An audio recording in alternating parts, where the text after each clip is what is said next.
আজকের ড্রামাটির নাম sweet and salty office. এটি একটি হাস্যকর ড্রামা। তাহলে চলো ড্রামাটি শুরু করা যাক। একদিন লিয়ের নাইট ডিউটি থাকায় সে কাজে ব্যস্ত হয়ে পড়ে। কাজ শেষে লি যখন ওয়াশরুম যাওয়ার জন্য বের হয় তখন চেয়ারটি আচমকা সরে চলে আসে। এরপর প্রিন্ট থেকে অটোমেটিক পেপার বেরিয়ে আসে।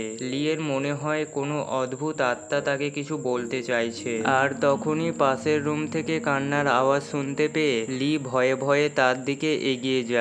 আর একটি মেয়েকে দেখে সে চিল্লিয়ে ওঠে।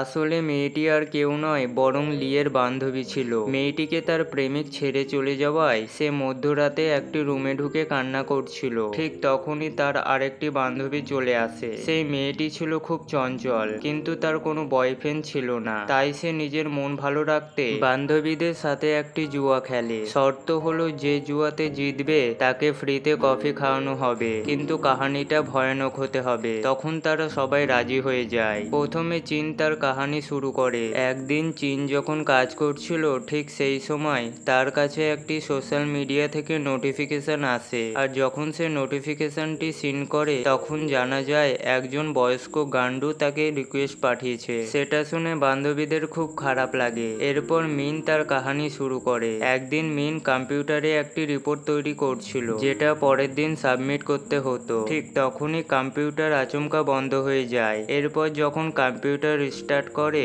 তখন রিপোর্টের 5 পেজ ডিলিট হয়ে যায়। সেটা শুনে বান্ধবীদের খুব কষ্ট হয়, কারণ তারা খুব ভালোভাবে জানতো যে একটি রিপোর্ট তৈরি করা কতটা কষ্টকর। এরপর লি তার কাহানি শুরু করে। ডিপার্টমেন্টের জন্য একজন নতুন ম্যানেজার হায়ার করা হয়েছিল, কিন্তু তার জেনারেল ম্যানেজার বিনা কারণেই তাকে কথা শোনাতো। তাই ম্যানেজার জেনারেল ম্যানেজারকেই পাল্টা জবাব দিয়ে ফেলে। জেনারেল ম্যানেজার ছিল খুবই বাজে ব্যক্তি। সে শুধু সুন্দরী মেয়েদের সাথে ভালোবেসে কথা বলতো। লিকে প্রথম দেখে ম্যানেজার তাকে একটি প্রশ্ন জিজ্ঞেস করে। ম্যানেজার বলে হ্যাংওভার থেকে বাঁচার জন্য কি করা দরকার, কিন্তু লি উত্তরটি দিতে পারে না। তখন ম্যানেজার বলে নেশা নামতেই দিও না। সেটা বলে ম্যানেজার পাগলের মতো হেসে ওঠে। আর এইদিকে লি ভাবে গান্ডু তো অনেক দেখেছি, কিন্তু এর মতো আগে দেখিনি। কিন্তু লি পরে যখন জানতে পারে ম্যানেজারের মন জিততে পারলে তার প্রমোশন হয়ে যাবে, তখন লি ম্যানেজারের মন জেতার জন্য অনেক কিছু ট্রাই করে, কিন্তু লি ম্যানেজারকে পটাতে পারে না। তাই লি ম্যানেজারের অ্যাসিস্ট্যান্টের কাছে যায়। অ্যাসিস্ট্যান্ট বলে তুমি যদি ম্যানেজারের মন জিততে চাও তাহলে তার প্রতিটি কথা মেনে চলতে হবে, কারণ ওই বুড়া ম্যানেজার শুধু সুন্দরী মেয়েদেরকেই ভাও দেয়। যেহেতু তুমি সুন্দরী আছো তাই